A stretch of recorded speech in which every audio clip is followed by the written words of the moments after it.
Welcome to chess, ladies and gentlemen.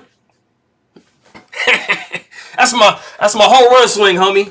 You can't touch this. Anyways, man, so I do have the game for you. So you guys know that Wesley So and Magnus Carlsen played their round two game today. But they did draw the game. Wesley So was in actually a pretty good position. He offered a draw to Magnus. Hey, it wasn't like he was completely winning, but he definitely had the advantage. So you kind of think he would press home, but some people think he's really, really nice. He's just too nice to be like cutthroat. But anyways, they did go and play an Armageddon game, so I do have the tiebreak Armageddon game they have right now. And it's a pretty nice roller coaster game. It's not one of those like, boring even games. So both players definitely had chances. All my people from the Philippines, I will say my buhay to you.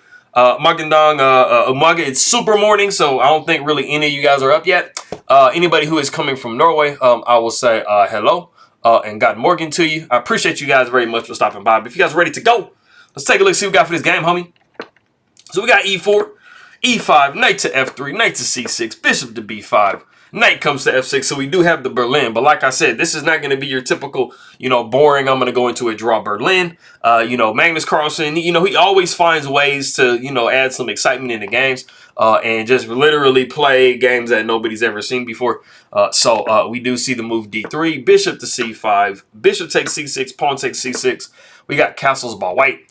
Bishop goes to d6, and then we have bishop to g5. And this move has been seen like quite a number of times. It is definitely a more rare line. It's kind of low on the list, so it is not the top. We got the move h6, bishop to h4. We got queen to e7, and then we have the novelty of the game, which is d4. And, I mean, you have, black's king in the center of the board, so why not try to open the position up? Definitely, a strong idea. We do see bishop to g4, and knight b goes to d2, and then we do see queenside castles by black. And you guys know what that means. Normally, that's going to mean pawn storms on, each side of the board to get the opposite side castling attack rolling. So we do see the move a rook to e1. This is never a bad idea. You're just putting the rook opposite the queen. You're also giving your king a little bit of breathing room in case he needs to kind of pop over somewhere. We're good to go. Did I not do that? Wait a minute. I did do it. Okay. I thought I forgot something. I didn't. We do see the move g5. So Wesley So starts immediately with attacking the king side. And it's a little bit less effective because there is no h3 that has been played. So you don't really have the ability to start like marching a pawn down and ripping the position open. But it is definitely what Wesley So needs to be doing at this particular point.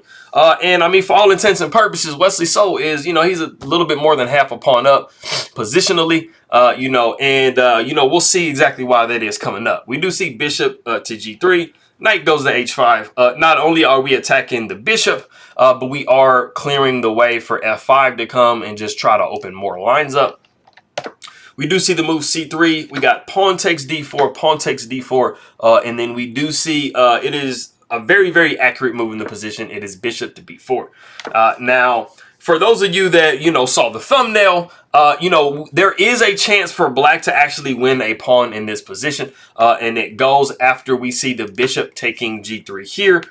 After the pawn takes back, the rook would actually be taking back on d4, and you don't really have anything that you can do in this situation because this knight is pinned. So you don't want to go into something like this and your queen gets gone. It's not like it's completely losing. You got a little bit of compensation, but, I mean, you are down an entire queen. So those are just rough to play.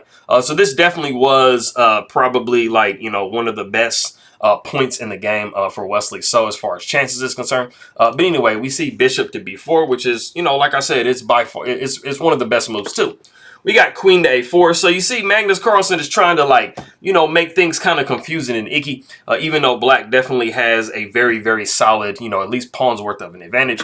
So we do see bishop taking f3, knight taking f3. Bishop does take e1. So you are giving up the exchange if you are white, but you have a little compensation, but despite that. So you got queen takes a7. You have, the king is actually kind of, not the super safest. So that is something that definitely you can say that you got as compensation in the position. We do see the move queen to b4. And I mean, even though Magnus is on the attack, Wesley So is definitely defending this very well, maintaining his advantage. We got the rook taking e1, and we do have this knight protecting this rook, so we're good. The knight does take g3, pawn takes d3, and it's crazy because now white is a pawn up. So you remember earlier that black had the ability to grab a pawn for the good. Now white is up a pawn. So, I mean, even though white is up a pawn, the computer still says, oh, I mean, black is still like super, like, you know, they still have a really great position over white. So those are computers for you. We do see the move queen to b6. And this is a very like human move to just think, okay, my king is a little bit kind of suspect. Let me just go ahead and, you know, offer a trade with the queens, you know, and so we do see the move queen to b6. It's crazy because the computer actually wants you to play in like the most anti-human way possible, I believe, and that is to go king to d7 first. Not only are you kind of moving your king a little bit more out into the open, but then the computer wants you to go even further than that and say, oh, we'll just keep moving it into the open. So after we see the move d5, rook h to e8 to defend, the pawn takes on c6, and then the king takes on c6. And like I said, I don't really feel like any human is going to play this way because you're just continuously moving your king into the, like, it's into the open. Like, that can't be good, right? After the rook to c1 check, we got king to d7. And, I mean, like I said, this is just crazy how open this black king is. And you willingly did this. But this is what the computer is saying you have to do to maintain, like, your great advantage. So with little time on the clock, I mean, we didn't see Wesley So do that. We saw queen to b6. We did allow queen to a8 with check. The king goes to d7. So, I mean, black kind of gets in a similar position. The king isn't as open. So definitely it's more comfortable for a human to play. We do see queen down to a4. We got f6. We got d5. White's only hope is to open the position up some kind of way.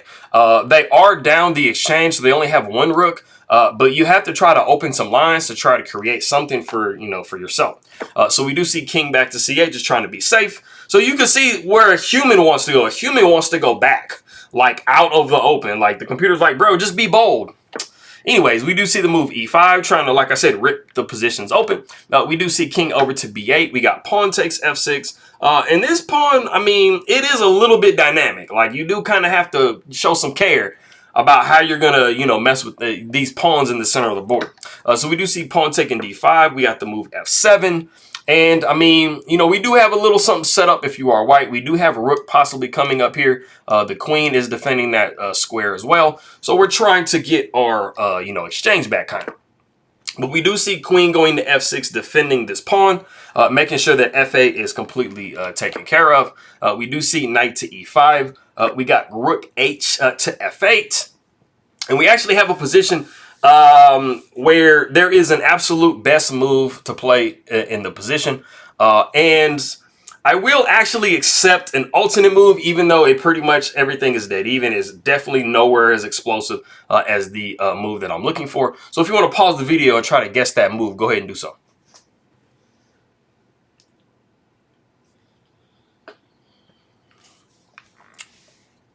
Okay, cool. I think a majority of you guys, at least like probably half of you, right, like that, I mean, are tactically, that have a tactical vision, right? You notice that knight to e7, which knight to d7 with check, it does produce a family fork, right? And you actually can do that.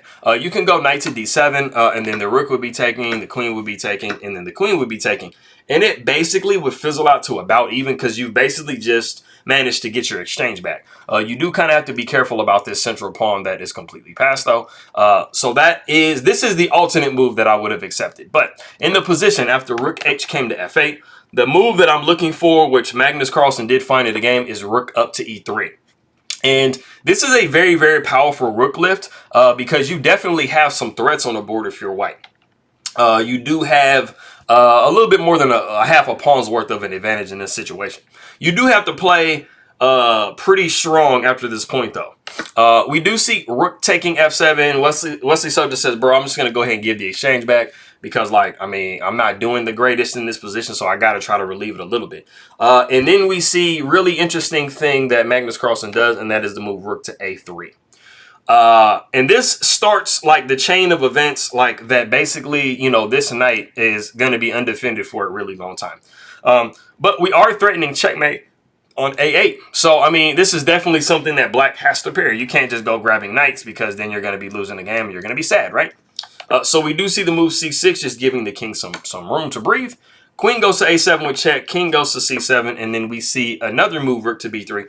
And as you guys notice, I mean, this knight, like, what about me? Like, why are you neglecting me like this? Like, and you see that the knight just continues to get neglected in the game. The rook goes to B8, but I mean, white is producing some really crazy threats. Of course, in this position, if queen takes here, you got rook taking here, and then you would be winning your rook back. So you're giving a knight for a rook. So we do see rook over to B8 protecting, and then we see another move that hangs the knight, and that is rook to F3. And this is a very, very crushing move. You know, it's crazy because you really kind of have to sacrifice the queen on F3 in this position. You can't grab the knight. Because you're going to be losing way too much material. But that is exactly what Wesley So does. I think he pretty much got to the point he was like, man, there's just really nothing better to do. So he takes on E5 with the queen, and this allows a rook to F7 with check. Rook takes F7 with check. The king goes up to D8, and then we see rook going to F8 with check. And you really don't have anything you can do here. And so it is in this position that Wesley So resigns the game. And it's just kind of like I said, what do you do here? I mean, if you go down here, you're going to be losing you know, your rook completely. If you try to defend this way, that's not going to work because of this. And then you're dropping your queen next move. There is nothing that prevents this rook from being taken on B8. So, like I said, Wesley So did, you know, he did go ahead and do the right thing and resign in this position. It's just not winnable, especially against Magnus Carlsen. But I appreciate everybody very much for coming by. Maraming salamat aking makaibigan. Tusen tak to anybody coming from Norway, and I will see you guys next time.